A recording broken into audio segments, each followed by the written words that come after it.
Conceito. O termo jogo, em diversas línguas, tem o significado de brincar. Do latim, iocus, iocare, que significa brinquedo, passatempo, divertimento e que pode estar sujeito a regras.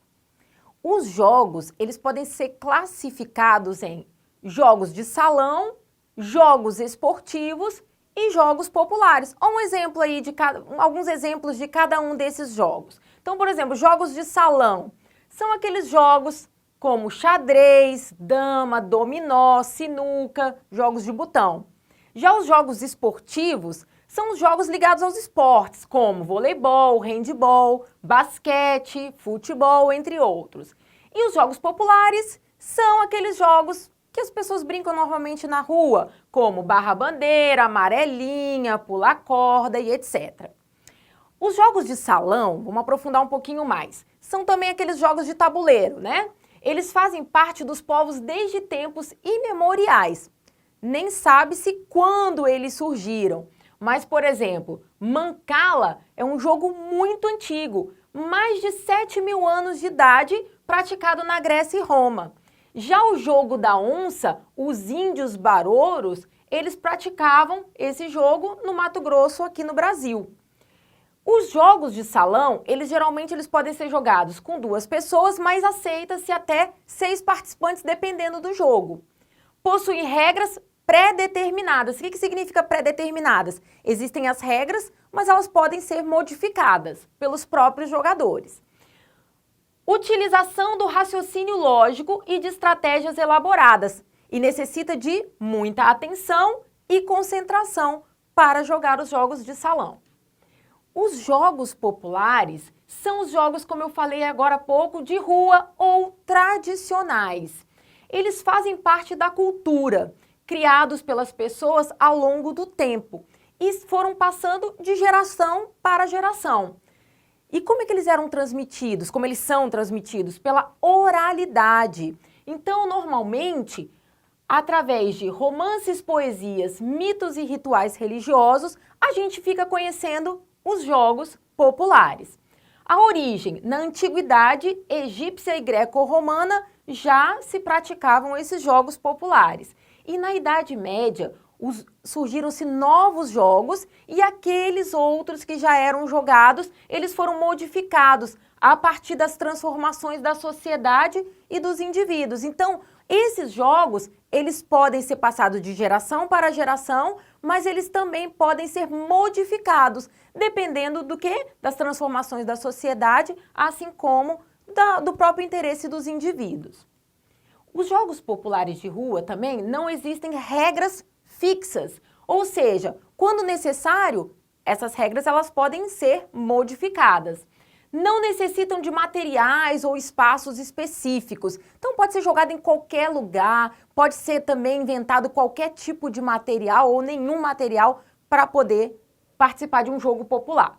Diferentes denominações que o mesmo jogo recebe dependendo da área geográfica. Então, por exemplo, alguns jogos como a amarelinha, ele pode ser conhecido, dependendo da área geográfica, como academia, casa de boneca, macaca, avião.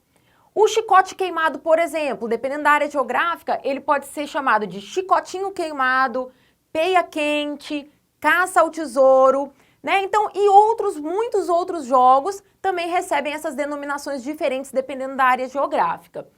E alguns jogos, eles são acompanhados de música. Quer um exemplo? Pular corda. Então, lembra quando você pulava a corda que tinha aquela música cantando assim dos participantes? Um dia um homem bateu em sua porta. Então, o jogo é jogado, né, sendo acompanhado por uma música, certo? Os jogos esportivos, eles são derivados dos esportes, criados a partir de fundamentos básicos de 1 ou 2 esportes e também utilizam materiais de 1 ou 2 esportes.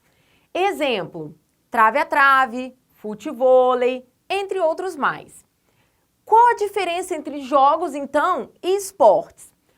O jogo, as competições, elas são assistemáticas ou, melhor dizendo, não possuem competições. Por outro lado, o esporte apresenta competições sistematizadas. Então essa é a principal diferença, inclusive, de jogo e esporte, são as competições. Ainda, o jogo ele tem um caráter de espontaneidade, fantasia, ludicidade. Por outro lado, ó, o esporte ele tem um caráter mais o quê? Da competição, do alto rendimento, de habilidades motoras específicas para se jogar ou para se praticar o esporte, melhor dizendo. E o jogo, né, ele não possui regras determinadas, tá? Então são regras, quando apresentam, que são pré-determinadas, possíveis de serem modificadas, por isso que elas são flexíveis, elas não são o quê? Institucionalizadas. Já o esporte possui regras institucionalizadas universais, ou seja, instituições que regulamentam, que criam essas regras e regulamentam. Bom, quando a gente, exemplificando aqui, a gente assistiu às Olimpíadas, né? Então, o mesmo jogo, por exemplo, de voleibol, que acontece na China, acontece no Brasil, as mesmas regras, tá? Então, por isso que é considerado como universais essas regras, certo? Olha só, a gente vai agora falar sobre as questões, questão 128, que fala sobre as competições dos jogos indígenas. Vamos lá. Organizados pelo Comitê Intertribal Indígena, com apoio do Ministério dos Esportes, os Jogos dos Povos Indígenas têm o seguinte mote: o importante não é competir, e sim celebrar. A proposta é recente, já que a primeira edição ocorreu em 1996 e tem como objetivo a integração das diferentes tribos, assim como o resgate e a celebração dessas culturas tradicionais. A edição dos Jogos de 2003, por exemplo, teve a participação de 60 etnias. A última edição ocorreu em 2009 e foi a 10ª vez que o torneio foi realizado. A periodicidade dos jogos é anual, com exceção do intervalo ocorrido em 1997, 1998, 2006 e 2008, quando não houve edições. Bom, considerando o texto, os Jogos dos Povos Indígenas assemelham-se aos Jogos Olímpicos em relação ao quê? Vamos lá, vamos ver qual é a semelhança dos Jogos dos Povos Indígenas com os Jogos Olímpicos. Item A, quantificação de medalhas? Não. B, melhora de resultados e performance? Também não é esse, né, a característica que aproxima os Jogos Indígenas dos Jogos Olímpicos. C, realização anual dos eventos e festejos? Não, né? Renovação de técnicas e táticas esportivas? Também não é esse, né, o caráter que aproxima. Agora, olha o item E, aproximação de diferentes sujeitos e culturas. É exatamente isso.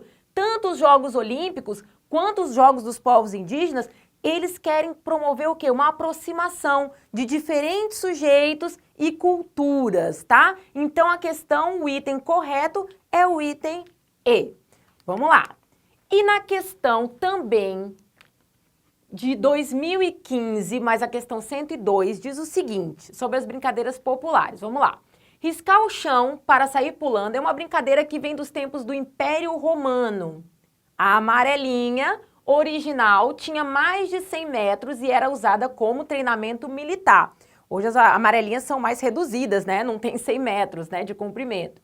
As crianças romanas, então, fizeram imitações reduzidas do campo utilizado pelos soldados e acrescentaram numeração nos quadrados que deveriam ser pulados. Hoje, as amarelinhas variam nos formatos geométricos e na qualidade de casas. As palavras céu e inferno, que estão lá nas amarelinhas, né, podem ser escritas no começo e no final do desenho, que é marcado no chão com giz, tinta ou graveto. A questão pede o seguinte: com base em fatos históricos, o texto retrata o processo de adaptação pelo qual passou um tipo de brincadeira. Então, as brincadeiras elas vão passando de geração para geração, mas elas vão sofrendo o quê? Modificações.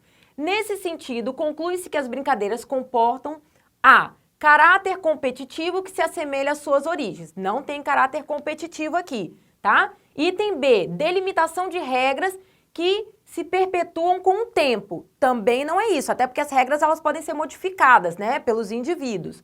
Item C, definição antecipada do número de grupos de participantes.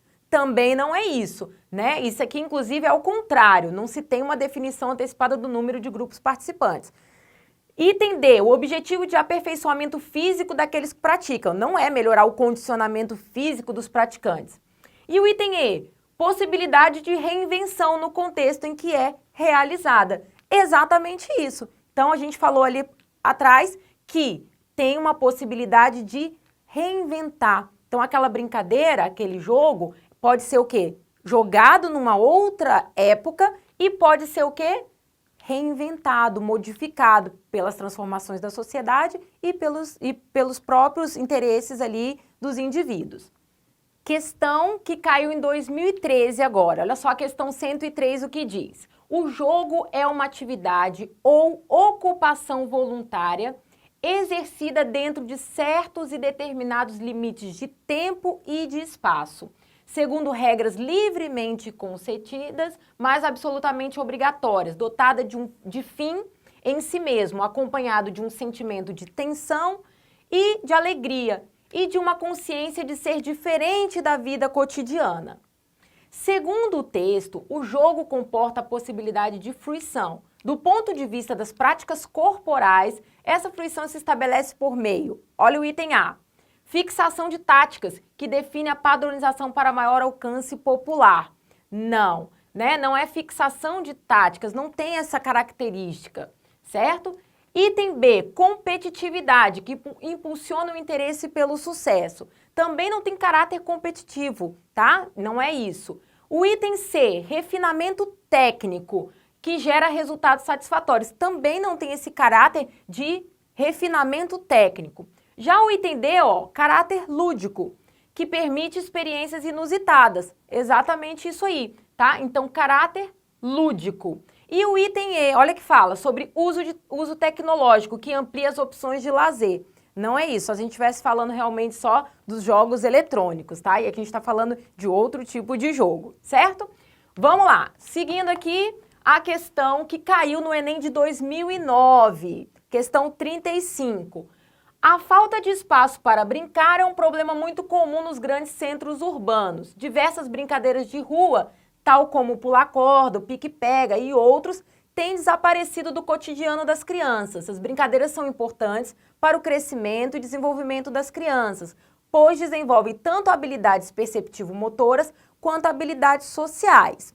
Então aqui está dizendo que o problema hoje de não ir às ruas brincar, o problema maior é o quê? A violência nos grandes centros urbanos. E acaba que essas brincadeiras que são tão importantes para o desenvolvimento de habilidades perceptivo-motoras quanto habilidades sociais estão desaparecendo aí da vida das crianças. Então, considerando a brincadeira e o jogo como um importante instrumento de interação social, pois por meio deles a criança aprende sobre si, sobre o outro e sobre o mundo ao seu redor, entende-se que o item A, o jogo possibilita a participação de crianças, diferentes idades e níveis de habilidades motoras. Corretíssimo, né? Então, as crianças, elas podem participar independente do nível de habilidade motora, se ela é mais habilidosa para um determinado jogo que para outro e qual a faixa etária que pode se brincar. Então, tá aí certíssimo já o item A. Mas vamos analisar os outros itens para a gente ver o que estão errados. O jogo desenvolve habilidades competitivas centradas na busca da excelência na execução de atividades do cotidiano. Habilidades competitivas, né? Centrada na busca da excelência na execução de atividades do cotidiano. Tudo isso aí torna o item errado. Item C, o jogo gera um espaço para vivenciar situações de exclusão. Situações de exclusão, exatamente o que não é, né? O jogo, ele faz o quê? A inclusão das pessoas. Então aqui, que serão negativas para a aprendizagem social, errado. Item D, através do jogo é possível entender que as regras são construídas socialmente e que não podem ser modificadas. Muito pelo contrário, né? Elas são construídas socialmente, mas elas são possíveis, né, de serem modificadas. Então tá errado por conta disso, tá? Não podemos modificá-las. E o item E, no jogo a participação está sempre vinculada à necessidade de aprender um conteúdo novo e desenvolver habilidades motoras especializadas. Não, habilidades motoras especializadas torna aí o item errado. Então, item certo é o item A.